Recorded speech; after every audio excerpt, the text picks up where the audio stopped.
The collection of scumbags known as Creation Ministries International recently put out a pamphlet called Question Evolution, containing 15 questions that supposedly attack the basis of evolutionary theory, and that's been brazenly peddled by the group of tosspots known as ppsimmonds.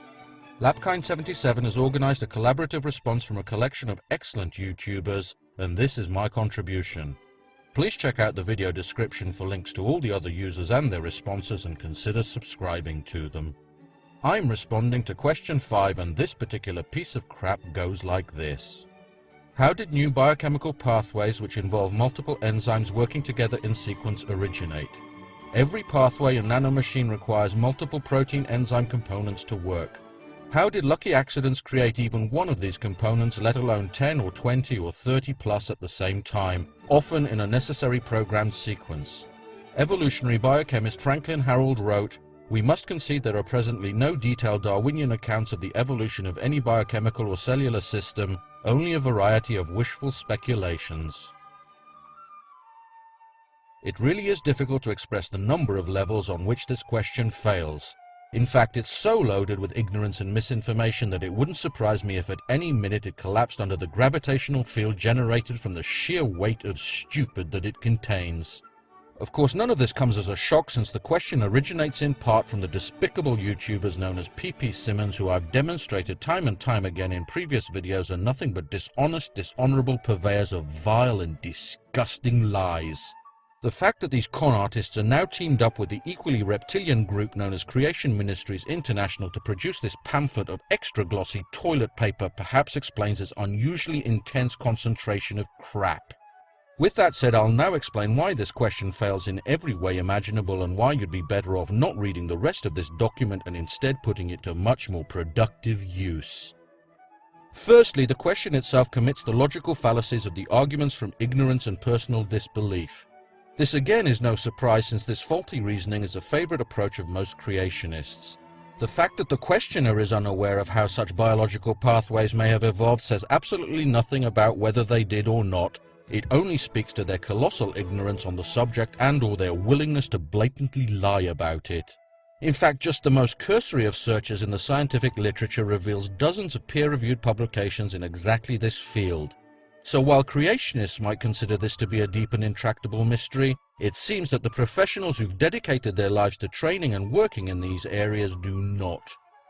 Of course, in response, the creationist will predictably find an intricate biochemical pathway whose evolutionary heritage has not been fully mapped out in detail, and claim that it's impossible to believe that the said pathway arose via evolution.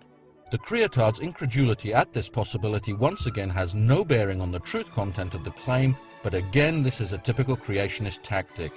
Instead of attempting to generate evidence to demonstrate that such pathways cannot evolve, creationists merely assert that they cannot and expect to be taken seriously.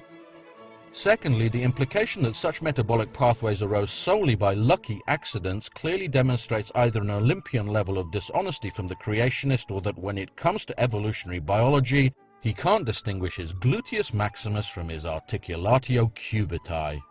Since we're at least dealing in part with ppsimmonds here, both possibilities may equally apply, but there's little doubt that this statement is indeed seasoned with a generous sprinkling of deceit.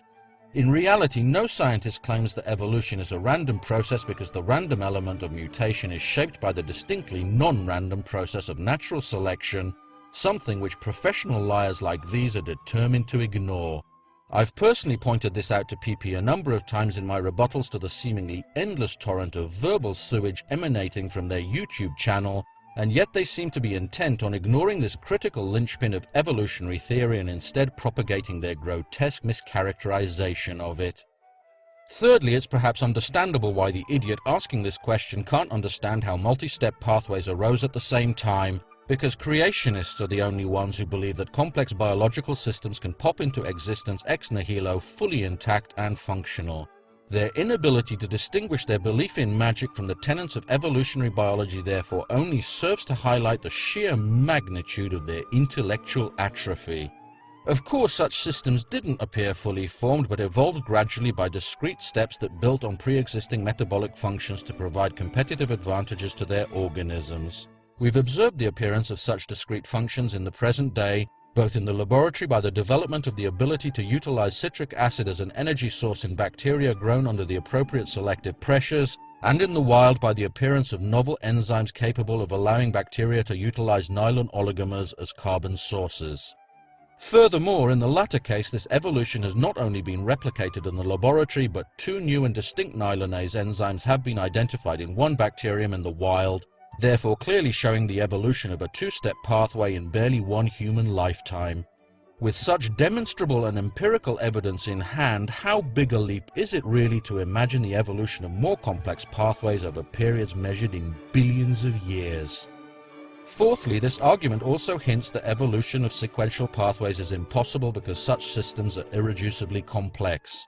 This argument completely ignores the fact that irreducible complexity is a description of the current state of a given biological system and not its evolutionary heritage.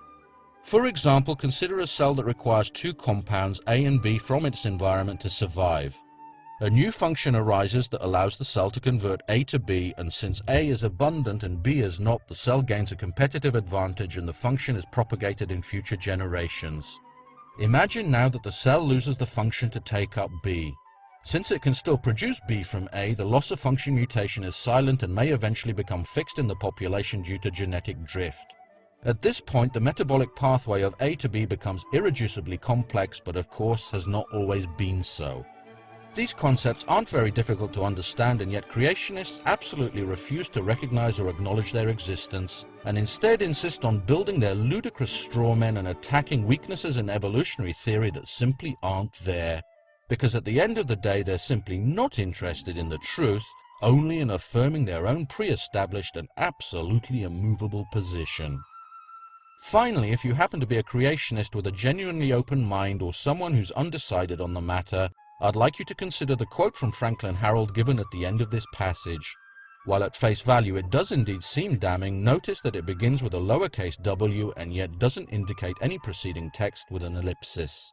There's a reason for that, and that's presumably because the authors of this deceptive little rag didn't want you to realize that this line from Harold's book, The Way of the Cell, is preceded by the words, "We should reject as a matter of principle the substitution of intelligent design for the dialogue of chance and necessity, but..."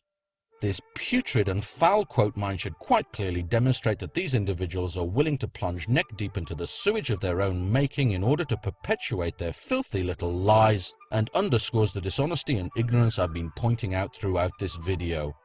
But I don't want you to take my word for it. I urge you to take some time and sit down at a computer and check for yourself using reliable and unbiased sources. If you do that with a truly open mind, you'll very quickly discover that your God is a lot more impressive than the petty conjurer being peddled by these charlatans who are lying to you in order to propagate their archaic and demonstrably ludicrous beliefs, while quite possibly picking your pockets into the bargain.